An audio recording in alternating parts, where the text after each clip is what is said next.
ನೇರವಾಗಿ ನಾನೇ ಹೋಗಿ ಅವಳ ಮಂಡೆಯನ್ನು ಬೆಟ್ಟುವುದಕ್ಕೆ ಸಾಧ್ಯ ಇಲ್ಲ. ಇನ್ನೊಂದು ಪ್ರಯತ್ನ ಮಾಡಿ ನೋಡ್ತಾರೆ. ರಕ್ತ ಬೀಜ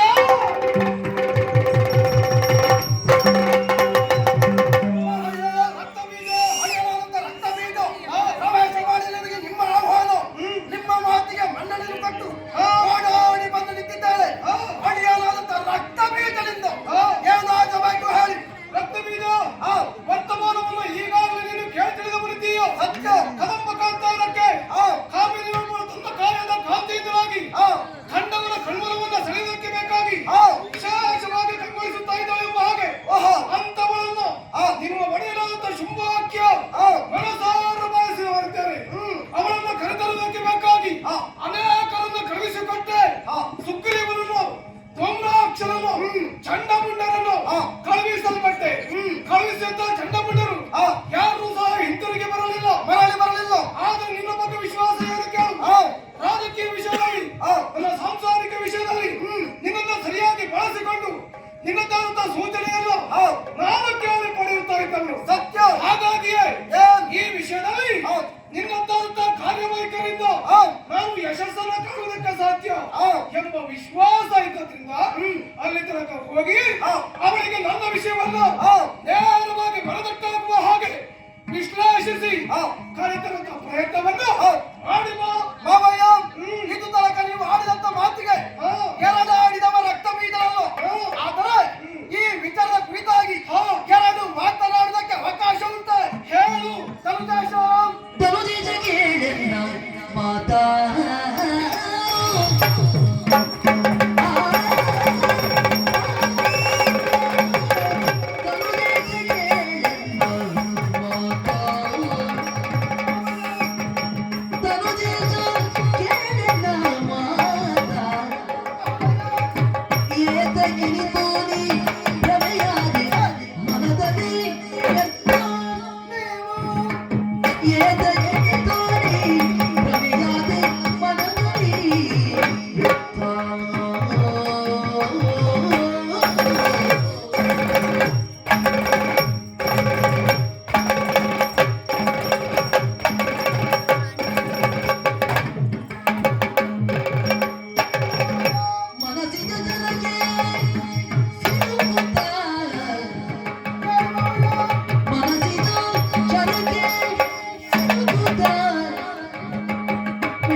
ನಡೆದಂತ ಘಟನೆ ಯಾವುದು ಕೇಳಿದೆ?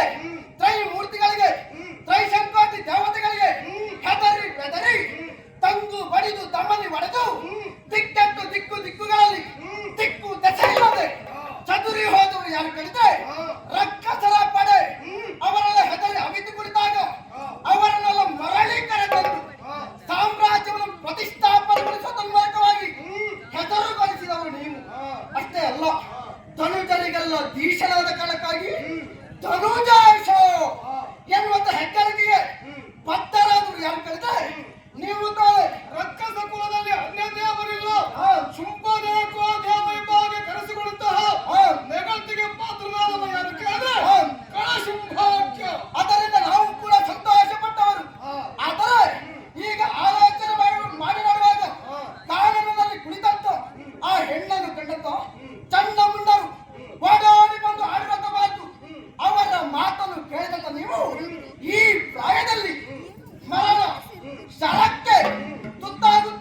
ಮಾತ್ರವಲ್ಲ, ಮತ್ತೆ ಚಂಡ ಮುಂಡರ ಮಾತನ್ನು ಕೇಳಿದಂತ ನೀವು ಹಾ. ಮೊದಲಿಗೆ ಪ್ರಯತ್ನ ಮಾಡಿದ ಹಾಗೆ ಹಾ. ನಮ್ಮವರಾದಂತ ಸುಗ್ರೀವನನ್ನು ಕಳುಹಿಕೊಟ್ಟವರು ಅವಳೇ ಆಡಿದಂತ ಮಾತು. ಅವಳ ಮಾತನ್ನು ಕೇಳಿ ಸಂಧಾನ ಆಗುತ್ತಾ ಇರುವುದಾಗಿ ಎಲ್ಲರೂ ಹಾತುರದಿಂದ ಕಾಯುತ್ತಾ ಇದ್ದವರು, ಕಾತುರದಿಂದ ಕಣ್ಣು ಮಿಡಿಗುತ್ತಾ ಇದ್ದವರು. ಆದರೆ ನಮ್ಮ ಆಸೆಗಳೆಲ್ಲವೂ ಸುಳ್ಳಾಗಿ ಹೋಯಿತು. ಅವಳೇ ಹೇಳಿದಳಂತೆ, ಮದುವೆ ಆಗಬೇಕಾದ್ರೆ ದುರವೇ ಆಗಬೇಕೆಂಬುದಾಗಿ. ಸಂಧಾನವು ಮುರಿದು ಬಿತ್ತು, ಸಂಗ್ರಾಮ ಎನ್ನುವುದು ನಿಕಟ್ಟಾಯಿತು.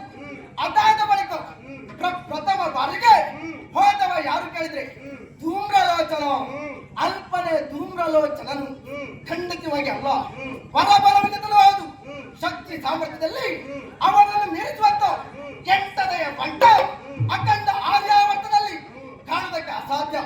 ಒಂದು ಕಾಲದಲ್ಲಿ ಅದಷ್ಟ ಕೈಸಂಕೋಟಿ ದೇವತೆಗಳಿಗೆ ಹಿಂಸೆ ಕೊಟ್ಟವ ತನ್ನ ಕಣ್ಣಿನ ಬಗೆಯಿಂದಲೇ ಅವರ ಅಂತರಂಗದಲ್ಲಿ ಭಯದ ತಗೆಯನ್ನು ಹಬ್ಬಿಸಿದವರು ಯಾರು ಕೇಳಿದ್ರೆ ಆ ಧೂಮ್ರಾಂಶ. ಅಷ್ಟು ಸಾಮರ್ಥ್ಯ ಇದ್ದವನು.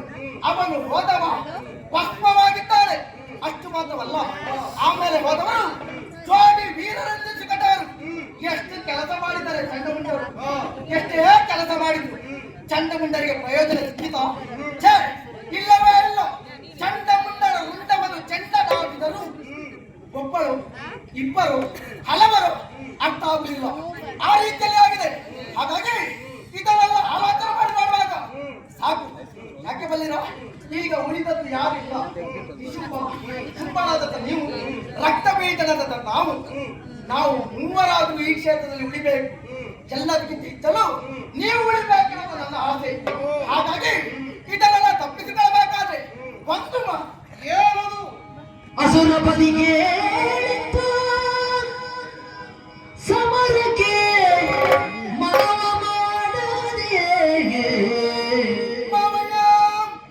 ಅಸುರ ಬದಿಗೆ ನಿಂತು ಸಮರಕ್ಕೆ ಮನವ ಮಾಡದೆ, ದೇವಿಯ ಚರಣವ ನೆನೆಯುತ್ತಾಕೆಯ ಕರುಣವನೆ ಪಡೆದೋ,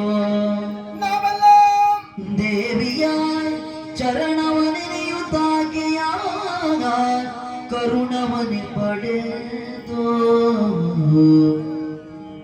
ಜಗತ್ತಿನಲ್ಲಿ ಅನುಭವಿಸುವುದು ಸಕಲ ಸುಖ ಭೋಗ, ಜಗತ್ತಿನಲ್ಲಿ ಅನುಭವಿಸುವುದು ಸಕಲ ಸುಖ ಭೋಗ.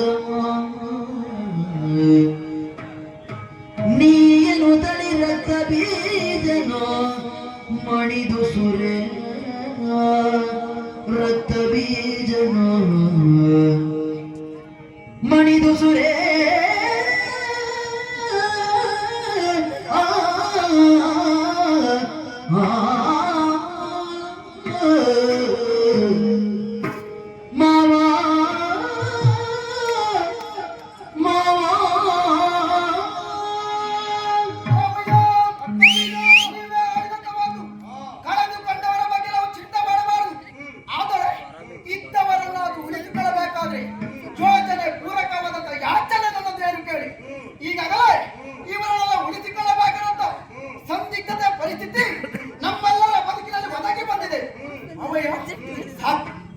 ಸಾಕು. ನಡೆದಂತ ಘಟನೆಗಳ ಸಾಕ್ಷಿ ಈ ನೀವು ಇಟ್ಟಂತ ಈ ಒಂದು ಪ್ರಸಂಗದಿಂದ ಈಗ ಯಾರಾದ್ರೂ ಇದ್ದಾರ? ಇದಕ್ಕೆಲ್ಲ ಕಾರಣ ನಾವಾಗಿದ್ದೇವೆ. ಇದ್ದವನ್ನಾದ್ರೂ ಉಳಿಸಿಕೊಳ್ಳದ ಪ್ರಾಮಾಣಿಕವನ್ನಂತ ಪ್ರಯತ್ನ ಮಾಡಬೇಕು. ಹಾಗಾಗಿ ಆಗುವಂತ ಮಾತು. ಹೋದವರ ಕುರಿತಾಗಿ ಚಿಂತೆ ಮಾಡಬೇಡ. ಹೋದವರಿಗೆ ಈ ಸನ್ನಿವೇಶಗಳು ಬಾಕಿ ಇಲ್ಲ ಅಂತ ನಾವು ಭಾವಿಸಿಕೊಳ್ಳಬೇಕಷ್ಟೇ. ಅದಕ್ಕಾಗಿ ಯಾರೇ ಬಂದರೂ ಕೂಡ ಕೊನೆಯ ತನಕ ಇರಬೇಕಾದದ್ದು ನಾವಿಟ್ಟು ತಾನೆ. ಉಳಿದವರು ಜಾರಿಸಿಕೊಳ್ಳುವ ಪ್ರಯತ್ನ ಮಾಡಿದ್ರು ನಮಗ ಅನಿವಾರ್ಯತೆ ಇಲ್ವಲ್ಲ. ನಾವು ಜಾರಿಸಿಕೊಂಡ್ರೆ ನಮ್ಮದು ಜಾರಿಸ್ತಾರಂತಿದ್ದೆ. ಅದಕ್ಕಿಂತಲೂ ಹೆಚ್ಚಾಗಿ ನಾವು ನಮ್ಮ ಸ್ಥಾನ ಬಲ್ಲ ವ್ಯಕ್ತಿಯಾಗಿ ಅವರ ಹಾಗೆ ನಾನು ಮಾಡಿದ್ರೆ ನಮಗೂ ಅವರಿಗೆ ವ್ಯತ್ಯಾಸ ಅಂತ ಒಡೆಯೋ. ಹಾಗಾಗಿ ಆಡುವಂತ ಮಾತು ಹೇಳು. ಸಂಬಂಧದಲ್ಲಿ ನಾನು ನಿಮಗೆ ಅಳಿಯನಾದರೂ ಕೂಡ ತಪ್ಪು ಮಾಡಿದಾಗ ಸಂದಿಗ್ಧತೆಗಳಲ್ಲಿ ಯಾವುದು ತಪ್ಪು ಯಾವುದು ಸರಿಯಾಗಿ ಸಲಹೆ ಸೂಚನೆಯನ್ನು ಕೊಡುವಂತ ಕರಣೇಶು ಮಂತ್ರಿಯ ಸ್ಥಾನವನ್ನು ತುಂಬಿದವ ಯಾರು ಕೇಳಿದ್ರೆ ಈ ರಕ್ತ ಬೀಜ ನಿಮಗೆ ಬುದ್ಧಿಯನ್ನು ಹೇಳುವಂತ ವಯೋಮಿತಿ ನನ್ನದಲ್ಲ. ಈಗ ಏನ್ ಮಾಡ್ಬೇಕು ಅಂತೀಯ? ಆದರೂ ಆಡ್ತೇನೆ. ಹೇಳು.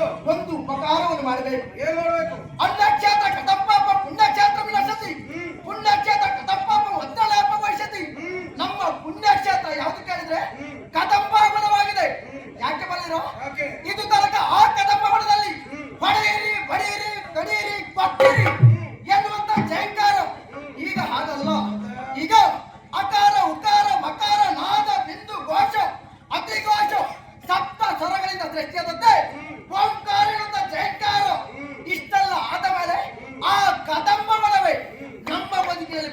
ಕ್ಷೇತ್ರ.